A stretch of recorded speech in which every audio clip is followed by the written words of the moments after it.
Welcome to the Life's Best Medicine podcast, where we are finding hope and healing one episode at a time. No appointment needed, no rubber gloves, and no coping. Just a healthy dose of life lessons to help equip you for this wild journey we call life.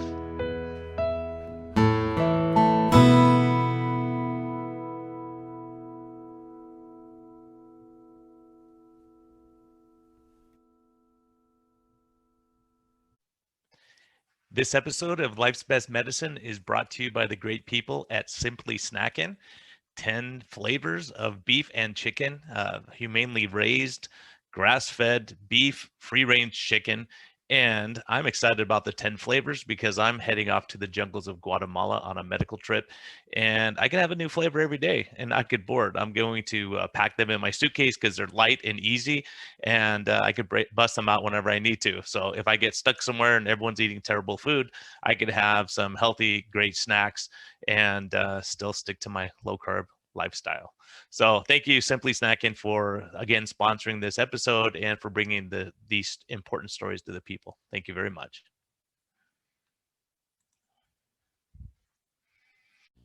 Hello and welcome to the Life's Best Medicine podcast. This is one I've been so looking forward to, man. This is a hero in my life. Even though he's an academia type guy, man, don't hold that against me. He's the nicest guy around and the smartest guy. So I go, look, if there's ever anything I come up with, I'm like, Ben, is this right or not? Then, like, before I go look silly in front of everyone, can you look at this and see if it's crazy? Because this is a guy, and it's not just the academia part. It's not. I use his stuff every day in my practice to help patients. Why? Because he worked hard behind the scenes, and I get to go up front and be the glory guy and go, look at all this stuff. But I always give Ben credit. I go, this is from Dr. Bikman. So, but Ben, I'll tell you what I noticed about him. He's a family guy. He has integrity. He's honest. He's not out to just make a buck. And when he says something, it's true. And I've looked at it. So, and I know he's a guy of faith. I know he's a guy of deep convictions. And this is the kind of person that you could be the greatest scientist on earth, but if you're a jerk to everyone and you treat people poorly, you're not going to be here talking to me. I really have no interest in that. So Ben, I can call you. Oh, the other thing about Ben, he goes, just so you guys know, I'm not a medical doctor, so make sure people know that I'm just a PhD. This guy's the most brilliant scientist I know. Yeah, right. And he goes, just make sure everyone knows. I don't want to mislead him. We're like, okay, Ben, whatever, man. So yeah, in Ben, fact, that's welcome, funny, man. That Brian, thanks. In fact, it's funny. I just had this conversation with a friend who, out of respect, kept referring to me as Dr. Bikman, and I said, look, just call me Ben. And he said, oh no, I get it. You're not a real doctor, so you don't want to be called that. And I didn't resent that term, but I just actually felt the need to inform him. The word doctor is Latin derived for teacher. And so what I find frustrating isn't that one side is trying to co-opt the term doctor over another. It's that we should actually be even more precise, acknowledge that the word doctor is a very generic degree, a credentialed title, and then we use some more fine language like scientist and professor versus, say, physician or clinician. But it's never going to work. And it's not like I'm going to try to change the vernacular in these conversations. But yeah, let's make sure that we're a first name all the way here. Two brothers. And we should always be teachers, right? Unfortunately, the doctors have lost their ability to teach, right? So we need you guys to teach us stuff, and we're learning from you. And I think it's such a, people, I just interviewed a guy named Murph. He's a Naval Academy special ops guy, right? And he goes, look, we don't pick people that are just like ourselves. Like, you don't pick the three biggest guys there on the team. You get a small guy, you got one who's smart, you got one who can do physical stuff. Because as a team, you can accomplish so much more. And that's why I've always thought that the last conference we did together, I was thinking, man, it's the team of, we all have our skill set. Like, my skill set is definitely not your skill set, and your skill set is definitely not my skill set. So but I think as human beings and brothers, like, we see it that way. It's like, hey, you see integrity when you see it, right? Yeah, and value, a genuine humility. That is what I think is so wrong. And I don't mean for us to get dragged into this topic, and so let's not go any further. But some of what is so wrong right now in the world is an ego that prevents people from wanting to understand someone else. My dad, who largely raised 13 children alone, his 9 after my mom died, and 4 stepchildren, he one of his maxims was seek first to understand, then to be understood. And it's just this idea that is so lost nowadays of just shut your mouth, let this person express themselves, genuinely try to understand it, and now it's your turn to come to the conversation. And so all of that, of course, just reflects this a genuine humility. Not, and I'm not claiming that that I am the paragon of humility. I really am not at all. He But is. He but we is. have to. No, not at all. No, He my says he's wife not, would but he be. is. Trust My me. wife would be just laughing to hear you say that. Oh, she's my next interview, by the way. I didn't tell you. Yeah, really, let's air some dirty laundry.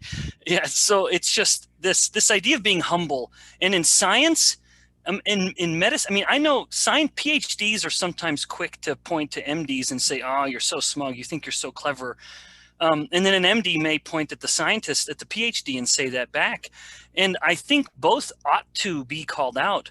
But I will say at this moment in time, more than ever before, where so many are so ardently claiming a zealous belief in science, that's a dangerous place to put your faith.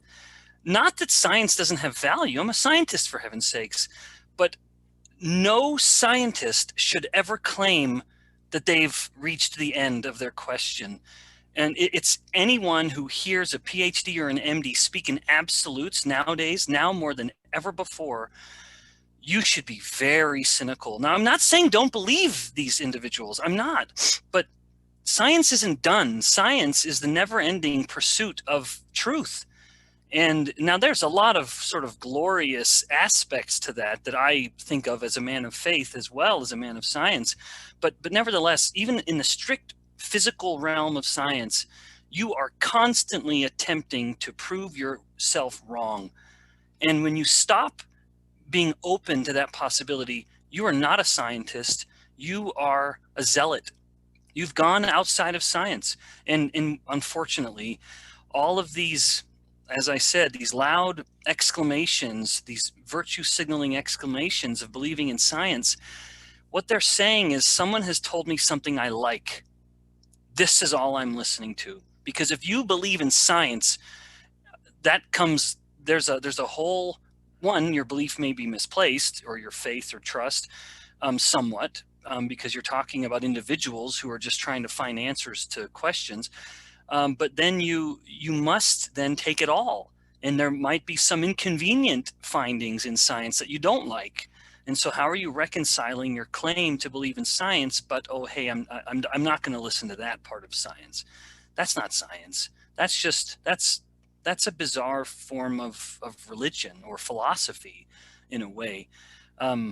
Anyway, that's a bit of a tangent. So No, I don't think it we is at need all. humility. I think it's the humility and also saying, hey, look, in religion, if we think we've arrived and you're perfect now and you have nothing else to strive for, in science, whenever someone says the science is settled on this, is it? Like, it's usually not when they say Oh it no. is, right?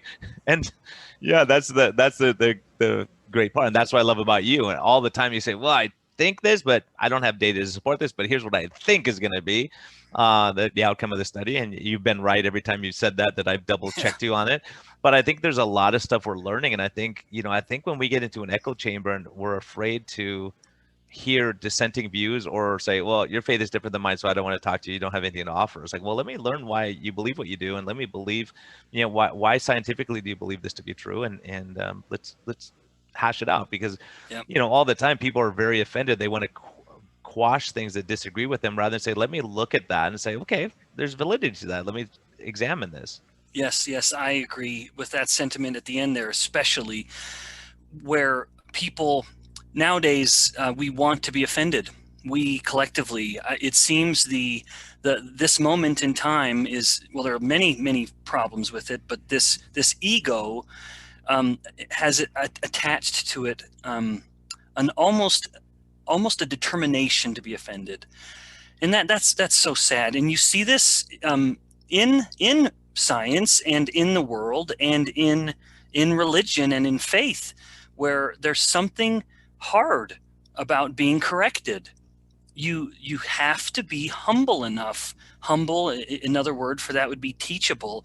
You have to acknowledge your flaws. In fact, it's something very, when my children were born, within my faith, we don't baptize infants, but we will give them a blessing as a baby. And when I was blessing my three little cherubs, a genuine plea from me to God was, please help my children have a good sense of humor. And that doesn't mean, I don't mean that they can tell the best joke. That's not what I meant. To me, a sense of humor is this ability to acknowledge the humanity and the flaws in individuals and in yourself, and to not, rather than to point and mock them, you laugh about them and you invite other people into that laughter with you. And maybe another way of expressing that sentiment is, I want my children, I want my family, I want these individuals that I love more than anything to be able to take their duties in life seriously, but not themselves. That's such an important distinction. It's not that they're goofballs and they can never hold down a job and never be responsible to be given commitments or relied on. Not at all. When you've been tasked with a duty, you do it, and you do it as well as you can.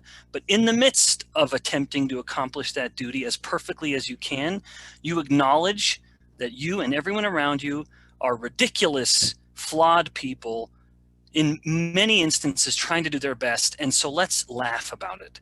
Don't take yourself too seriously. If you make a mistake, laugh, admit the mistake. When you're around someone who makes a mistake, lovingly and humorously point it out and say, oh, I can't believe you just said that. That's so funny. And it's wrong, you know, and it doesn't have to be an offensive or offended interaction. It can be done in humor, in this ability to acknowledge that we are all so deeply flawed. And that's one thing, Brian, one thing that I really hate about social media is the patina, the falseness that people want to portray. And that's something I've always raged against.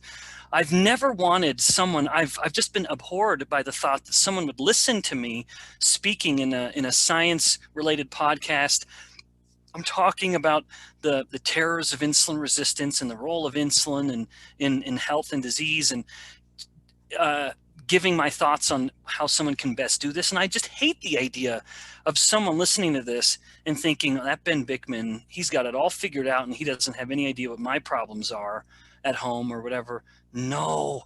I mean, when you and I, everyone listening, when we take these headphones off, it's going to be life. I'm going to have a message from my wife telling me how my son was being a little punk, and how, you know, she's taking the kids up skiing and one of them's going to freak out about it and complain. And I mean, life is raw. And truly, back to my point earlier, one of the ways my wife and I can get through, you know, and this is, I know, a humble accomplishment. This is nothing. We've been married 20 years this April, and it has not at all been rosy. She is a battle axe sometimes, and I'm an absolute prick sometimes. And you said the P word, Ben? Oh my goodness. I'm gonna post this one for sure now. Cheryl, yeah, awesome, when she's your next guest, I'm telling you, she will confirm that Ben can be a prick. And our a common faith and commitment to each other, which is sort of worked into our faith, and then a sense of humor, an ability to laugh at each other and to laugh at a circumstance. Now, when it can be, now there are some things that you just can't laugh about, and so I'm not saying you laugh when it's inappropriate. That's like, it's not like it's some psychotic determination to laugh. No, but anyway, it gets you through tough stuff. I get it. When you can have a sense of humor, go, yeah, I blew it. Like I shouldn't have said that. Like, you know, I was wrong. I overreacted, whatever. I mean, we all get to those points, but I always respect people who come out and go, you know, I said this, but here's what I really meant. I didn't mean to say it that way. Here's why I reacted. Let me explain it to you. And like, I was wrong, and cool. Like, I think if more people in society would look at that and go, you know, like you could someday go, oh my goodness, all this stuff I said about insulin, it's wrong. Yeah. Right? Oh yeah, The that's odds are right. against it, but you have to be, and faith is the same way. You have to like Zuby, I just interviewed him and he Mm, goes, I could be wrong. I could be wrong, but this is what I yeah. believe, and this is what my life experience has showed me. But yeah, sure, maybe I'm wrong, right? Yep. Yep. Oh, in fact, that's such a, yeah, I agree. Being humble in life means being able to admit you're wrong and admit when you don't know. Like, for example, I'm a man of faith, but I do not have an absolute knowledge. For example, I could go to my lab right now. I could be growing fat cells, and I know beyond any conceivable doubt that I cannot make those fat cells start to store fat until I increase the insulin in that cell solution. I know that with absolute 100% clarity. It just can't happen. The fat cell demands that insulin in order for it to start creating the lipid droplet within the fat cell. I am absolutely a man of faith. I do not have that same level of knowledge or that same absolute knowledge that my testimony in my faith is as real as I know that is. And so in my more cynical moments, I will ask myself and think, Ben, what if this is all wrong? What if you're wrong? Your views on the nature of your marriage and your family being together for eternity and developing, and I mean, this is very much a part of my faith.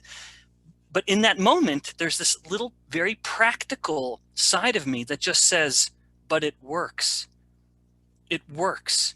Me being committed to my faith makes me a significantly better husband and father. I'm not saying you can't be a good husband and father without faith, but I can say it makes me better because I look at my relationship with my wife and my children and I see something that goes beyond the moment I die or the moment, heaven forbid, one of them dies.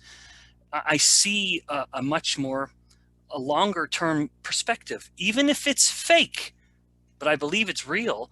Even if it's fake, that view helps me be better now at this moment in time.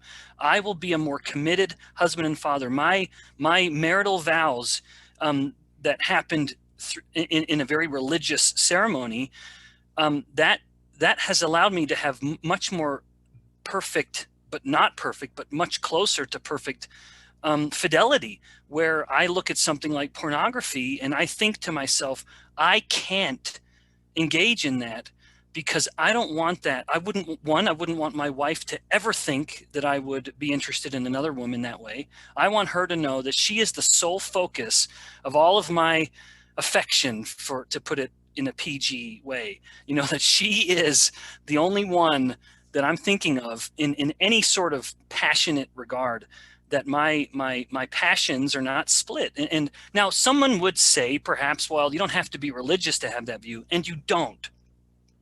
Of course you don't. But there's that sort of, I guess, for lack of a better word, a fundamental morality that makes it easier for me. Not that I'm not claiming I'm perfect, but my fidelity in my marriage has a larger, well, I guess, as I've touched on, a more longer term view. And my marriage to her is more than just, in my mind, until one of us dies. It's something more eternal than that. And so I want to make sure that I am not engaging in anything that would compromise my love and my commitment to her, because that is absolute number one when it comes to my relationships with others. It is, am I being a good husband to my wife? And then it's what follows from that, of course, is, am I being a good father to my children? And that's where I think marriage is so valuable. Yeah, it's a covenant. It's not a Yep. contract, it's a covenant, right? You love Yeah. them Well and you want said. the best, and it's like, hey, this is like not till something better comes along, or you're not putting yourself in that position, and that's why if I'm wrong and if you're wrong, we've lived our lives in a way that at the end of the day, you say, didn't cost me anything to be true to my wife. I don't have to look at her and lie and say I wasn't with someone else Yep. last night. Yep. And Yep. I think about that. I actually had a nightmare about that, Ben, one time, and I was like, oh my gosh, like I was having an affair on my way, and it was like so Yeah. horrifying. I was like, oh Yeah. my gosh, like how can I say hi to? I mean, really, I have sympathy for guys who go through that stuff, because I think Oh, about it's like, wow, when you compromise and just like anything, if at church people don't want to go to church if they're compromised, you don't want to go and hear, to Alcoholics Anonymous if you're drinking that morning. And there's so many things where we isolate ourselves because we can't just be honest. And social media makes it harder because no one wants to be honest. They only want to post the most perfect picture of them doing the most perfect thing. And I rage against that. That's why someone could scour my social media. I think I posted one picture of myself doing one-armed push-up just because I was in front of the Bruce Lee statue in Hong Kong and it was sort of a dream come true. I'm sort of getting off topic in a little bit. Well, it was cool, Ben, but when you put it up there like 2 years in a row every day, it's like, it's a little much, yeah, like get over yourself, Ben. Yeah. No, you're not that guy, and I'll tell you, man. I remember I was at a conference and you were speaking, and you're like, hi, talk to me. I'm like, this is a cool guy. He's not like an academic type guy. He's a cool guy. But then I'll tell you, one thing you said that really resonated with me, really changed my life, Ben. I hate to brag when you're here, but or give you a big head. I know you're arrogant already, but I'm a prick. And prick, and actually, I'm gonna be happy about this, man. I'm happy already that you said that. So you go, hey, look, Brian. I go, look, man, if I want to live a long, healthy life, what do I do? Okay, look, don't work yourself to death. I'm thinking I'm working 14-hour days. Get enough sleep. I'm like, okay, I'm sleeping like 5 hours a day. And these are things I tell my patients every day because it's wisdom. Yeah. It's keeping that insulin under control, right? Don't smoke or drink to excess. Don't eat processed foods and exercise regularly. 5 things on one hand. That's why God gave us a hand that we could come up with that. And so you go, that's it. So I had to reassess my life. When you said that, I already knew that I was on a treadmill going too fast and I was working too hard and that I wasn't enjoying it as much as I should be.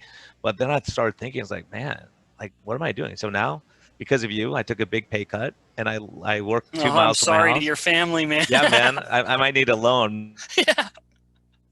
I have 2 miles from my house. I mean, my office is 2 hours, 2 miles from my house. I used to drive 40 minutes a day each way, and I'd be stuck in traffic and be, if it rained, I'd be sad because I knew I was going to be stuck in traffic. And then, I'm doing what I love to do. I come home every day. My wife's like, you love your job. Like every day I'm happy. When I get to say I talked to you today, she's like, I want to listen to it. She could listen to it, right? That's nice. That's great. But, well, I'll tell you, when it makes a difference. Oh, for sure. But I like what you're saying. This ability of say the provider in the home. And in my family, my wife and I very much just sort of elected what I know is mocked these days, but we really appreciated just traditional values or traditional roles in that regard. She is a full-time mom. And that, it's tough. It's tough. I'll say that. It's tough. It's tough to be a full-time mom, especially when so many in the world want you to feel bad about it. They want you to feel like you are somehow less than because you didn't want to go be some CEO. I mean, why didn't my wife want to get a PhD and be a professor? She wanted to raise our children. And I'll say, I actually kind of forgetting what my original point was, but I'm going to go with You're old-fashioned and like, yeah, this is great. I love it, man. I'm old-fashioned too. My mom died when I was quite young, and I thank God that she was a full-time mom, because the few memories that I have of her are mostly, this sounds so bizarre, but it's mostly from when I would come home from lunch and have lunch at home as a little elementary school student and then go back to school. If my mom had, now I hate to say this kind of thing because I could imagine someone listening and they're going to start feeling bad about themselves. And that is, and I get it. I mean, we're always so hard on ourselves, but I would hate for someone to think that. I'm just, my point being, actually, I don't even remember. My point, it's an important job. It's being a mom, being a full-time, whoever, even if the mom's working and the dad's at home, and I know that can happen, and I think it can work well sometimes. It's a tough job. So, I think my original point being something like, social media helps us only focus on the fake. And I've never wanted that. I've never wanted to have someone look at me and think, oh, Ben's got such an easy life. Not Ben's got it all figured out. I don't. Not at all. I have some core, what I believe is knowledge that helps ideally form everything else I do. But that does not mean, while I have the idea of what should happen, putting it into practice and having it bear the fruit that I expect, that's a whole other story. But with social media, my interaction on social media has always been tempered. When I've been like looking in the mirror, brushing my teeth and thinking, holy crap, I look good with my shirt off, I should post a picture. I stop and I think, not that I'm judging someone who does it. I truly am not. They just have a different set of expectations, maybe is the best word. But I would just shudder at the idea of someone at church or my children someday, having to account for their dad posting a picture. And again, someone at church thinking, well, why is Brother Bikman posting topless pictures of himself? I just thought, this little aspect of myself that is wanting to promote the scientific perspective on human metabolism, that is what I'm willing to give social media. That's it. Nothing beyond that. Any other part of me, that social media has no damn business worrying about what I look like with my shirt off. Or I mean, that's a silly thing, but what my kids are doing, even what I'm eating at home, what I have on my plate, that's not my value. My value is to give the scientific view of why we get sick or why we get fat, human metabolism. And it's been actually easy. I just told myself I'm not going beyond that.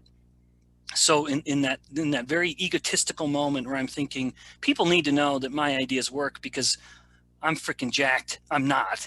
But then you are, man. I watch you do pull-ups. I was at the gym and you're doing that, man. I'm a witness. Well, I'm like, dang, dude, he's crazy. He's working out hard. Well, I'll tell you this, Brian. I was 20 years old and I was serving a mission for my church. So in my faith, at 19 or 18 years old, a boy can go on a mission and be a full-time missionary, literally full-time. You're kind of living like a monk. You're just helping people. You're preaching the gospel as we believe it to individuals. And I was in Russia on my 2-year mission, and which was really cool actually, because my Jewish ancestry came from the Soviet Union. My Bikman, we're the only kind of Christian. We're the joke. All the other Jewish Bikmans, they'll say, "Oh, you're the Christian," or you're the Mormon Bikmans. They'll say, But it's funny because I'm the only one who speaks Russian anymore because of my faith. But nevertheless, there I am on my mission. This is my point, and I start losing my hair, a lot. Like I'm really going bald at like 20 years old, and I'm thinking, "Oh, this just sucks." I mean, it doubly sucked because I'm a redhead, and so I have the most beautiful red hair you could imagine, and so. Now, thank heavens, I've passed that all to my son. So he has all that beautiful coppery hair, and because of his mom, it's not going to go anywhere. He's never going to lose a hair of that stuff. But nevertheless, I'm losing my hair, and I'm thinking, I'll come home from my mission in a year or so. I'll be a student at a university, and I was planning on coming to BYU, where I'm a professor now. And I thought, I'm going to want to marry a girl. And if I come home and I'm bald and fat, then I'm a punchline. And I can't do anything about my hair, so I better do something about not being too chubby. And so it really truly, it sounds silly. So my commitment to health kind of started. I mean, I always wanted to be healthy. I was always athletic. Out of vanity, man. It started out of vanity. Oh, for sure. It just thought I have to have one or the other. I can't be both bald and out of shape. So I better really sort of double down and commit to. So you got the girl and you didn't let yourself go like the rest of us did. Well, I like to joke that when I met Cheryl, she was just deaf enough to think I was funny and blind enough to think I was handsome. And here we go. Now we're 20 years in. Well, that's like my joke. People are like, Brian, why do you believe in God? I go, have you seen my wife? Right? And then they go, why does she believe in God? I'm like, I have no idea. I have no idea. But, I think that's so important. And like what you're saying is like, look, there's, when my wife was out of town, visiting family or things, and I was Mr. Mom, I was like, when's she coming back? This is not easy, man. I got to do this. I got to multitask. The kids are asking me questions. I'm trying to do other stuff. People don't realize how hard it would be to be a single parent, or to be my goodness, yes. to have dad running the show for daughters, or mom running the show for boys, or boys running, or dad running for the boys, all that stuff, because it's that perfect, like we were talking about teamwork. Like, one person has skills that, like my wife has skills I don't have, and she can look at me and go, Brian, don't say it. Like she knows I'm going to say it. She's like, don't say it. I'm like, okay, I won't say it. No, for sure. In being the don't send that tweet, Brian. Don't send that one. Okay, yeah. Well, come on. No, it's funny that people won't get it, Brian, and they don't get it. So she's right.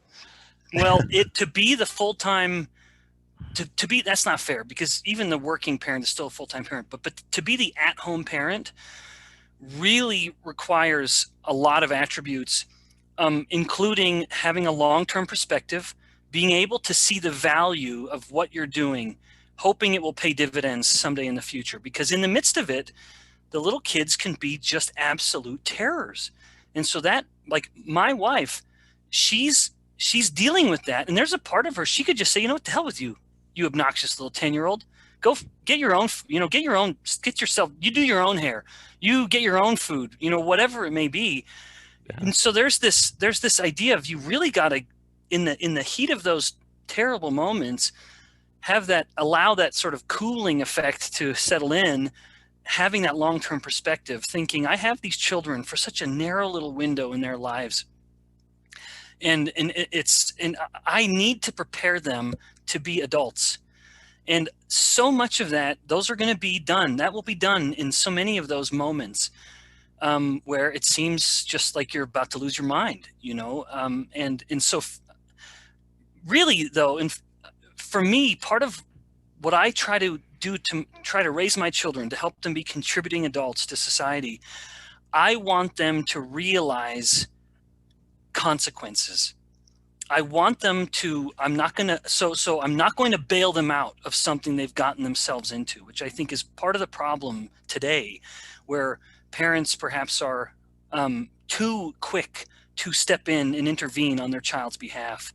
I think where a parent, where we can, and we usually can as the grown-up, we look at what our child is doing and look at the consequence of it, for good and bad.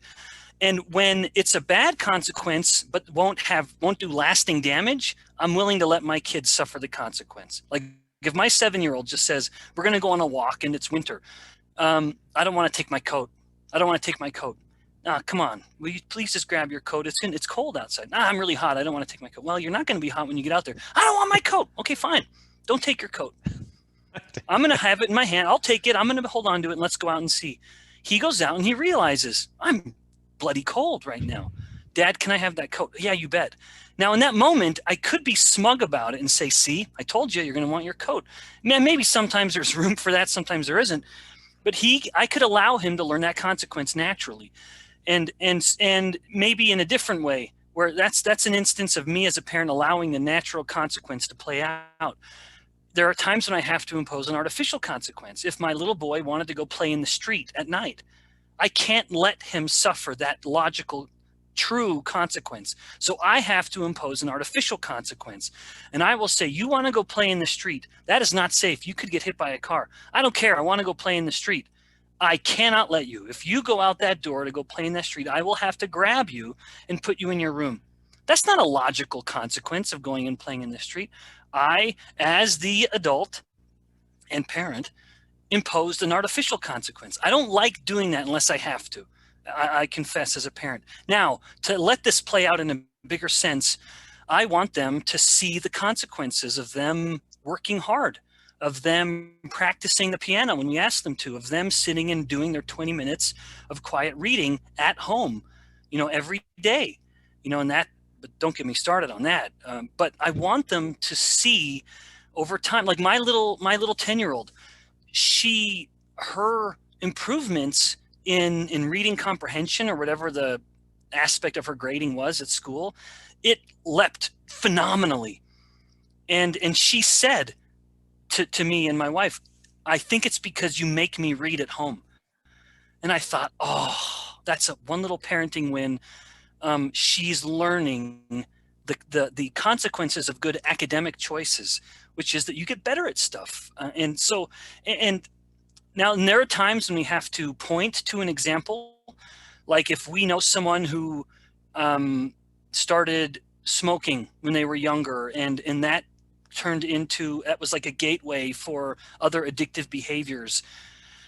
I'm terrified, frankly, especially for my little boy, of becoming addicted to things. And that, and so we will point to these examples and just say, like, I would say, well, my uncle, this is where he's at now in life. And I wonder whether part of it was because of what he did younger. And in fact, Brian, mentioning addictions, that's one of the themes of my life. avoid anything that can cause an addiction. I hate the idea of becoming a slave to something, whether it is something I'm eating, whether it is some form of media that I'm consuming. I don't want to become addicted to something. I want to know that at any moment I'm in charge. And so that sort of represents that kind of dichotomy where people would look to a faithful person and say, oh, well, you're a slave to your religion. And those of us that are religious and self-impose our own restrictions, we would reply and say, no, I'm freer than you, but because I've built my own restrictions. I hold myself back so that I don't become a slave to something else. Yeah, it's the same as people who are slaves to processed food will say, "Oh gosh, that low carb or that keto or what it's so restrictive." And people who are eating that would go, "I'm enjoying it and I love what I'm eating. And it's not restrictive. I'm not feeling like I'm tortured." Right? You could get in that mindset of saying, "Oh, if I could only have chips and crackers every day." But I think most people are when they're freed of being hungry all the time, they're freed of being depressed, stressed, having upset stomach, heartburn, all these things. They Mm-hmm. say, "Well, I don't. It's not restrictive. I just don't want to be in pain all the time." Right? Yep, yep. In fact, there's almost a parallel to I think what you could look at in faith in those that are religious, where we believe in commandments. We believe that God wants us to behave a certain way, and there's an evolution that I think people can go through, which is on one hand, I am obeying these commandments because I want the blessing. And I'm afraid of the consequences if I don't. And then you come to a point where you obey the commandment, perhaps because you love the commandment. You love it. It's not because you're seeking the blessing of it or the benefit of it, but because you love it. I think maybe to a degree, there's that evolution in when it comes to lifestyle choices, where at first, all right, I'm imposing these dietary restrictions. I'm doing it a little reluctantly, but it's just because I don't want the other bad thing to happen when I get off it. I'm doing it. I would love to go eat that cake, but it's going to give me, or whatever that is, but it's going to give me heartburn, to cite what Yeah. you mentioned. And so I'm going to stick to it. There's consequences of things you do that are outside where you should be, right? As a matter of fact, it's funny. Just yesterday, I had a patient come in and they've been doing great on keto, low carb, and they're both fantastic. And the husband's like smiling. I go, "It's so funny." I go, because I said, "How was the Super Bowl?" And she said, like they both started laughing. Like you said, be able to laugh about it. He said, "Guess who missed the second half of the Super Bowl?" And she's like, "Okay, okay." So she had these triangular chips that were flavored that she hadn't had in months.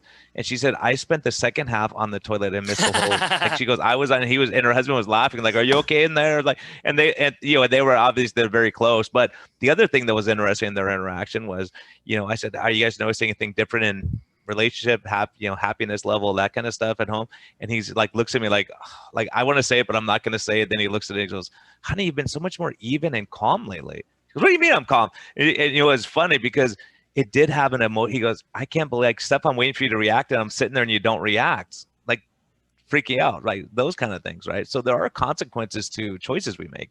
Oh, And if for you drink sure. too much, as a matter of fact, at the Super Bowl, I had my buddy made keto food and we had keto stuff, but we were sitting there talking and eating, and I don't do that. I usually take a plate and I go away. But we were having a good old time and talking, and I ate more cheese and meat and stuff than I normally would. That night I was like, "Oh, my stomach." And then the next morning I go, "Okay, Brian, you're still gonna run because you're committed to running on Monday morning." I was like, "Oh, I didn't feel good. I didn't want to go." I was trying to look at every excuse not to go because of the consequence of the night before, the day before, Yeah, right? yeah. Oh, in fact, I love that you're mentioning this because I so I do very much believe that a human is a spirit and a body, very much. And I guess spirit, if someone wouldn't want to say spirit, then I would say then that's the part of us that's self-aware, which is totally unique among all living things on the planet. We are self-aware. We have this ego, and I don't mean that in a bad sense, but this awareness of self. And I have found over my diet, the single biggest, here's confession time. Um, my greatest flaw in my diet is my tendency to binge in the evenings and eat myself eat food to the point that I am uncomfortable. I've stuffed myself and I regret it. I wonder at it, and I'm looking at the behavior and I'm thinking, Ben, stop eating. You're full, but I don't want to. Which is reflective in that addictive behavior when you don't want the consequence, but you do it anyway, because that temporary reward outweighs what you know is going to be the regret. And that's one of the aspects of maturity in adulthood. It's trying to get to a point where you can appreciate the consequence enough to check your behavior in the heat of the moment. But over the years, as I've struggled with that, I guess for lack of a better word, addictive pattern of eating, of stuffing myself almost sick every night, what I was trying to motivate myself to do was, Ben, that's not healthy. You're spiking your insulin. You're going to get fatter from it. That was never enough. That motivation was never enough. The motivation really came by me looking at how I would behave with my family when I ate myself to a point of being uncomfortable. I wouldn't interact with my kids as much. Physically, I wouldn't. I would retreat from them even more. That I'd want to look at my phone, and I wouldn't want to even really visit them. Not that I become some hermit, but I just wasn't. I was a worse part of myself, especially in how I would interact with my kids. And I would be shorter and more impatient. And I'm very rarely short and impatient with my wife. That's just not our dynamic. Because if I get impatient with her, she beats me. And she sort of takes it one step further that I just never can take it further than. You're smart, man. I'm So like it's just not worth it. Yeah, it's not worth it, But man. with my kids, I can get away with it, or I think I can. And that awareness has done better in checking my behavior in the evening, my eating habits, than any concern of my metabolic health. It really was that moment of awareness, realizing I am a crappy dad when I have eaten myself to a point of being stuffed and full of regret. As much as I was full of some crappy food, I was full of regret. But it wasn't until, to repeat everything I've been saying, it wasn't until I saw what it did to my relationship, my interaction with my children. But it's still hard, but I am able much better now to eat and then just say, I'm done, because I don't like how I'm going to interact with my kid for the next 2 or 3 hours, my kids, until I get them to bed. Not to mention I'm going to sleep terribly. And that would sort of play into this aspect Cycle, of exactly. That's exactly what happened to me too. I didn't sleep all that night. And I'm like, oh, should I run? No, you should sleep in. No, you got to go. Okay, you got to pay the consequence, right? So I think it's that people. I think people feel that way every day. And not only that, they come home and the dad's on the computer for 3 hours. They're checked out, pornography, whatever it may be. And I hear that all the time. People, well, you guys are prudes. Pornography there's no victim. I'm like, you know what? I talk to a lot of wives who are total absolute victims, and I talk to husbands who are victims because they're not turned on by their wife anymore because the pornography, it's not enough for them. And with very attractive wives and very good families, so you start realizing, there's not, what society tells you is not bad. I'm telling you, when you do what we do, and you start understanding there are consequences. Oh, for sure. When I have been in positions in my church, no one gets paid for what they do. You'll get what we call a calling, but that's really just basically you've been asked to serve in a particular role within your local ward or your local congregation. And when I have been in positions to be in charge of like the young men, the youth, I make such a point of talking about pornography because, one, I know how pervasive it is. When you and I were younger, I graduated high school in '96. The internet really still wasn't a thing yet. I mean, no one was looking at the internet at home. I mean, that was just happening. And so, your ability to find something pornographic was basically, in my little town in Alberta, Canada, nothing. There was no opportunity. There was literally no way to get that kind of filth. But I talk to these young boys about it, one, because it's everywhere. But two, I tell them, you will genuinely be compromising your ability to love and have a relationship physically, intimately with your future wife if you continue to do this, because it changes you. And it is a vicious addiction that can ruin the individual's life and ruin the lives of those they love if they are in a relationship, if they're in a marriage. So I mean, not to necessarily beat that pornography idea to death, but it's such a tragic one, I guess, for lack of a better word. Yeah, or it could be alcohol, or it could be food. It's your escape, whatever it is, right? So I think, one thing about you, Ben, that I love, man, and I was like laughing to myself, first of all, getting me on track with saying, look, Brian, it's a big picture, it's lifestyle, like. And that's what I'm helping my patients with, because I realize if I was my own patient with what I tell myself, I'd say you're killing yourself working 14-hour days every day, and you're stressed out and you're not effective. And now people seek me out for what I do. And I Yep. love it because I'm helping everyone now. Before Yep. it was like Yep. 20% of the people, and I sacrificed my wife and kids all those years because I worked through lunch. If my Hmm. wife texted me, I'd look at my thing. I was like, oh, I don't have time to talk to her right now. I got stuff Yeah. to do. I got 5 phone calls. So now my life is so much different. I'm happy when I go home. But one thing I love about you, Ben, man, I love it, is that we're on a low carb Boca conference, and we have an expert panel. All of us are on it, and Ben's like, you guys got an hour, right? I'm going Yeah. trampolining with Well, my because wasn't it kids. Saturday? I think it Yeah, was Saturday. Saturday. He goes, I'm going Yeah. trampoline with my kids in an hour, and you guys want to talk forever? I'm out. See you guys, right? Yeah, I know. I did feel a little bad, No, but it's great. No, I'm telling you, that sends a message like what matters. And I remember, I don't know if it was you and I talking or whether you said it on another podcast I was listening to, because I listen to all your stuff, man. I'm a groupie. But you were saying, hey, look, I'm a professor because I looked and I'm like, the professors can go home and be the soccer coach and they could do stuff with their kids, and that's what you value. And so many that's people, exactly right. yeah, and I see them sell their souls because they want to be the biggest author. They want to, and they sell their family out. They sell their soul. I was one of those guys to a degree, not because it was about my ego. It's never been about my ego, really. It's just that there was so many people to help, and if I went home early, then people couldn't Hmm. come in, Hmm. right? Honey, someone's having chest pain. I can't just come home right now. I'll be home in 2 hours instead of 45 minutes. So things like that, where you start realizing what are your priorities and what do you value. And I think you're a Yeah. guy who knows what you value.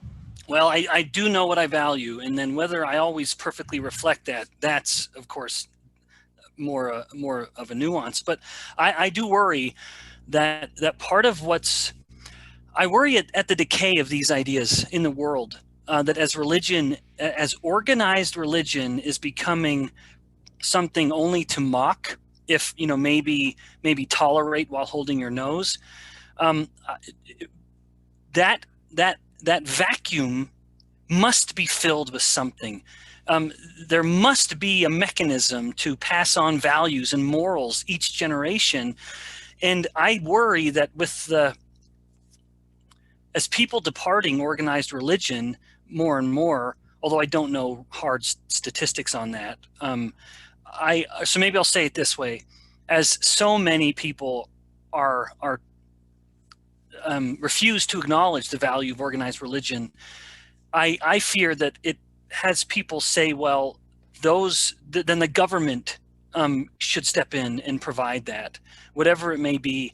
And I view the loss of an emphasis on the family is at the root of so much of the decay that we're seeing. And that's a delicate thing, because I know sometimes the ideal family, not even that you and I are ideal. I wouldn't want anyone to think that. They're thinking, oh, Ben and Brian are such good husbands. No, we're jerks, probably. I mean, we are trying to be committed, but nevertheless, we should acknowledge, I think, that the family is the unit of society, and that as the family is decaying because of because people don't believe it has value anymore, I believe that as the family decays, the society does too, because a good society is built on families, and thus the home should be where the greatest lessons are learned.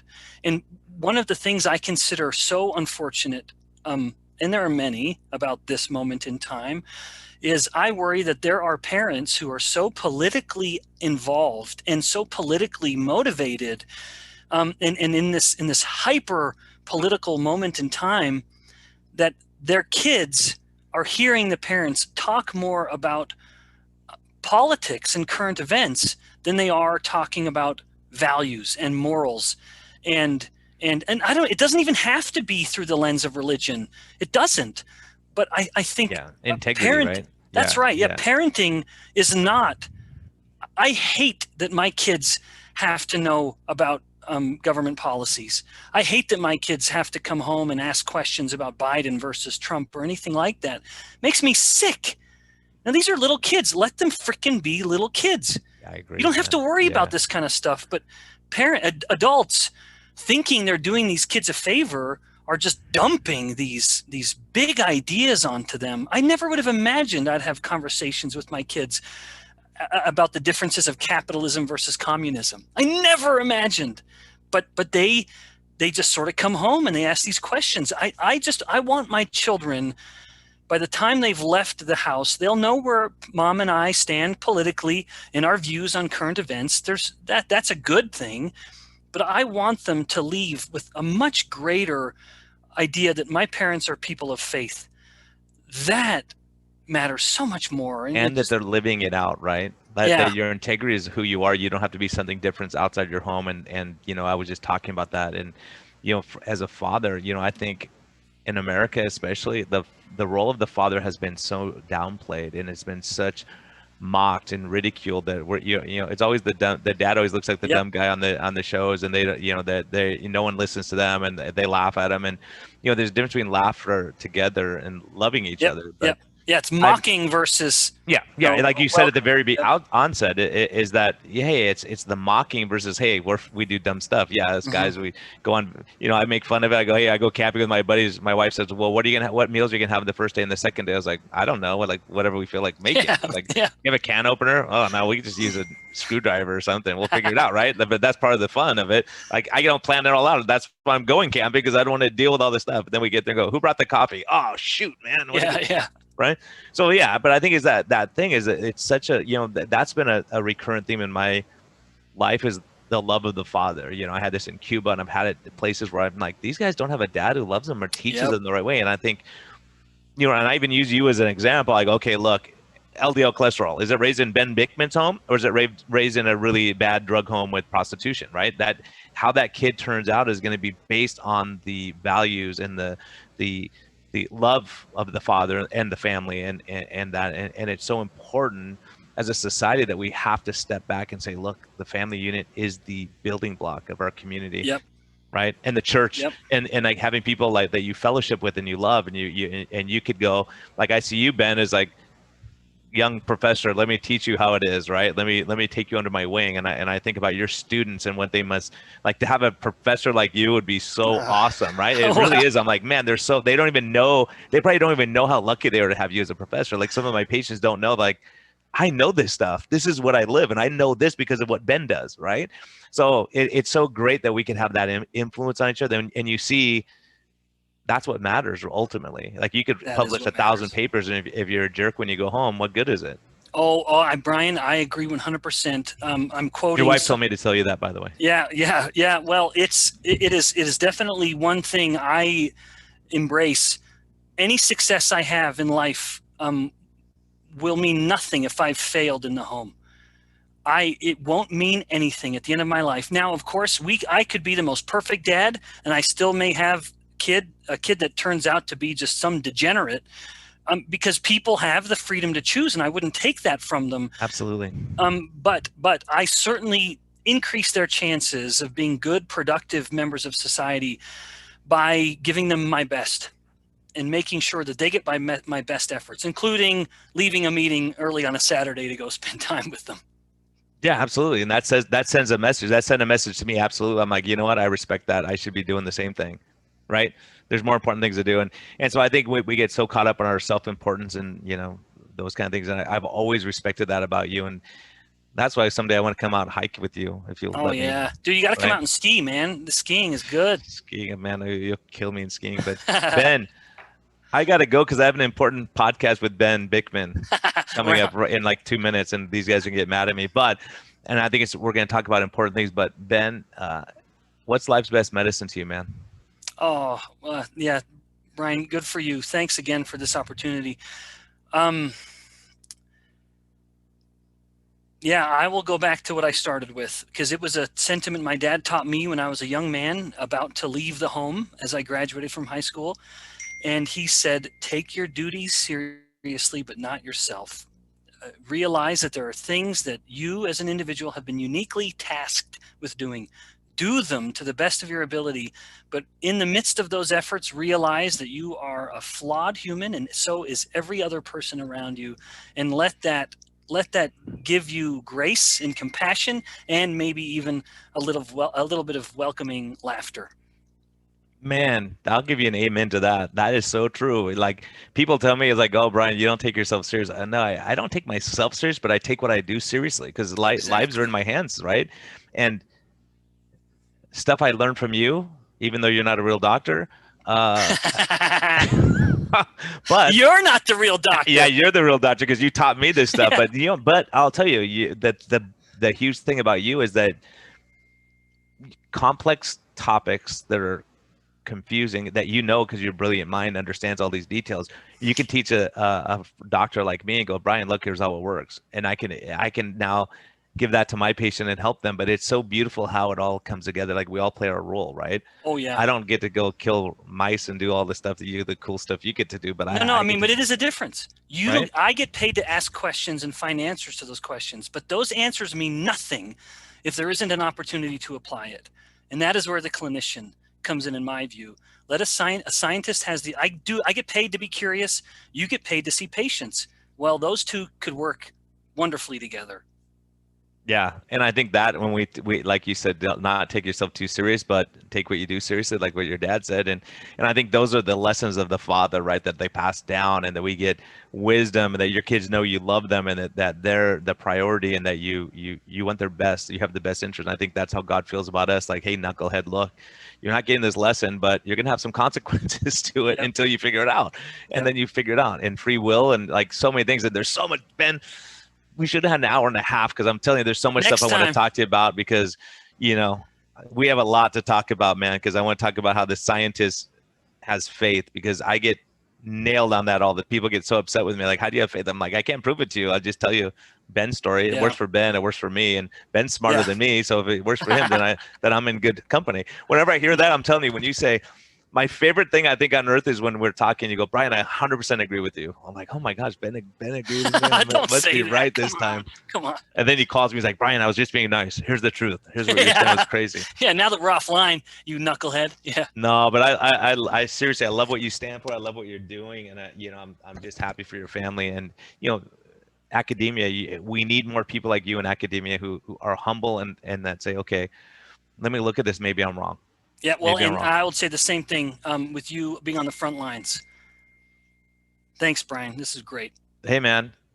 Greatly appreciate it. I could call him man because he's my friend. But my pleasure. Much respect, Ben, and thank you, Doc. I appreciate you coming on and sharing your wisdom because that's the importance. That's what I saw in you. I saw your brilliance, but I see you as a man and as a person that you're kind and decent and good, and people need to hear that. Oh, good.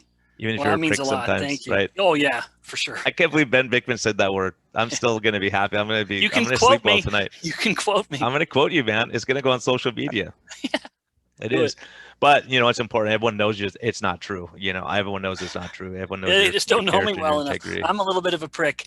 Yeah, we'll see. It doesn't mean I'm a villain, but I'm a little bit of a prick. Anyway, Brian, thanks so much. Hey, man. All right, I'll see you in about 2 minutes, dude. Yeah, you bet. Hey, and everyone. Be kind to yourself, be kind to others, and you're going to want to listen to this one like 10 times back because there's a ton of wisdom and there's a lot of truth. And, maybe stuff on first take you say, I don't agree with that, but listen to it and observe and see. And, I'm on the front lines and I see the effects of some of these things, that the consequences that people are dealing with. And some of you may be dealing with that. There's no judgment in that. It's just saying, okay, let me seek help. Let me see if someone could help me because we're here to bring hope and peace. So, be kind to yourself, be kind to others, and have a blessed week.